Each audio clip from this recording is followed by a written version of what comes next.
This is the Danielcode report of the 4th October, folks, and this is part 2.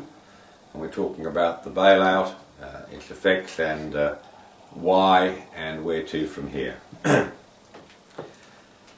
Your future suitor is now Barack Obama. Markets have decisively failed to hang on for McCain, as they endeavoured to do 6 weeks ago.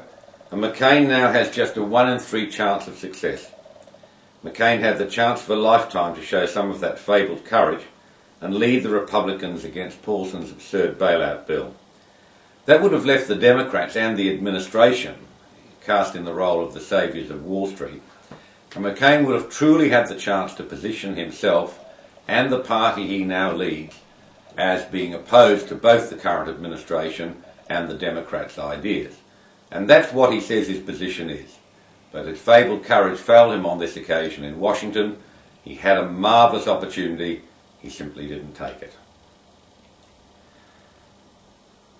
Much as I admire McCain's personal story, I have to say that when I heard him talking about AIG, with his line that it needed to be rescued by Treasury to save your insurance, in fact all AIG insurance companies are regulated by states. Your insurance was never at risk. I had to agree with him that he doesn't have much of a grip of economics, or as he says, economics are not my strong suit. I defended that statement at the time on the grounds that presidents have advisors and a detailed understanding of economic issues was not essential. My mistake was in assuming that McCain had competent advisors. Apparently he doesn't. To prepare you for your new bedfellow, let's just look at these statements from presidential candidate Obama to see what's likely in store for you guys, and by osmosis, much of the rest of the world, including the lands down under. This is what Obama said last week in relation to the bailout bill. We cannot risk another week or another month where American businesses are afraid to extend credit and lend money. That has an impact on housing here in Nevada. That has an impact on a small business owner who's got to make payroll. And if he can't make payroll on Friday, he may lay you off on Monday. If he lays you off on Monday, then that means you may not be able to make your payments to somebody that you just bought something from. It ripples through the economy. Obama just doesn't get it. It was loose credit that got us into this mess in the first place. There's plenty of mortgage money available for qualified buyers. The problem is that most just don't qualify for the houses they want to buy and others want to sell them. The days of aspirational buying are over. People now, and at least in the foreseeable future, will have to buy what they can afford. And at 3.5 times income, that's a long way from where current market prices for housing are. As for the businessman who can't make payroll, odds are that he won't be able to make it next week either.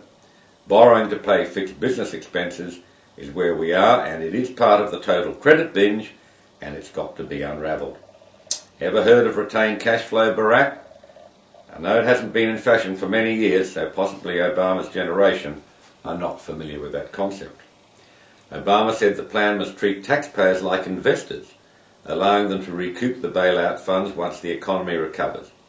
That last part is important, he said, because it's been the most misunderstood and poorly communicated aspect of the entire plan. Nobody is in favour of a bailout, Obama said, but this is not a plan to just hand over $700 billion of your money to a few banks on Wall Street. What rubbish. Of course it is. That's exactly what it is and what it has been. If taxpayers were to be treated as investors, then they would have the tools to make a proper valuation of what those tarnished assets are truly worth. And they would have choices.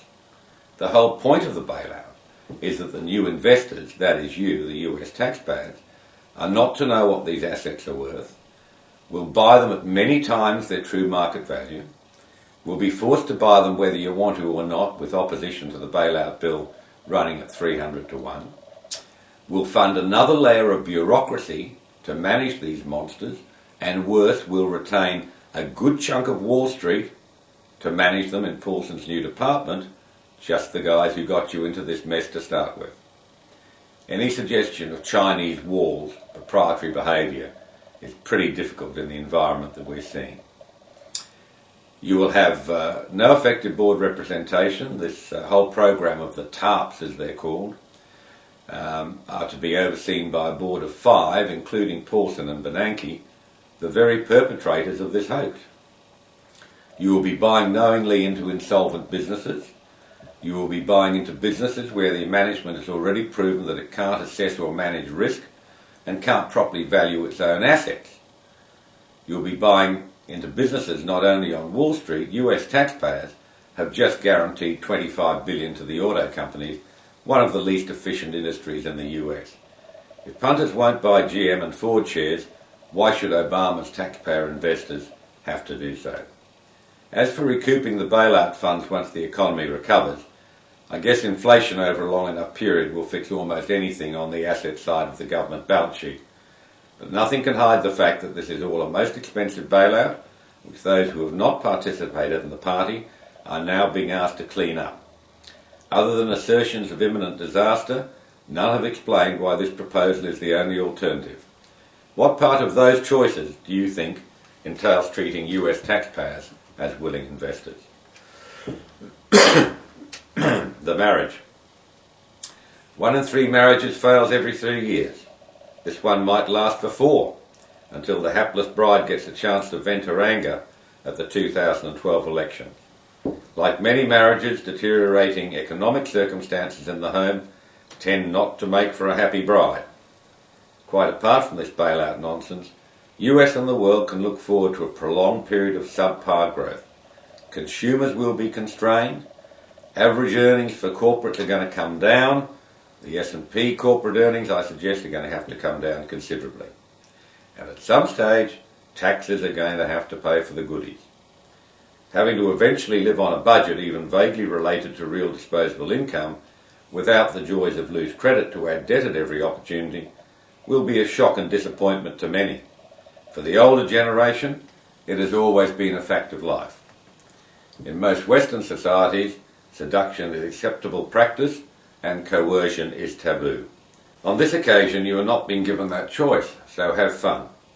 In truth, with $1.2 trillion already committed by US Fed and Treasury to the support of insolvent businesses, Paulson's bailout package is more about a morale booster in the do something, anything vein, and the legitimation of still more executive powers than it is about any solution.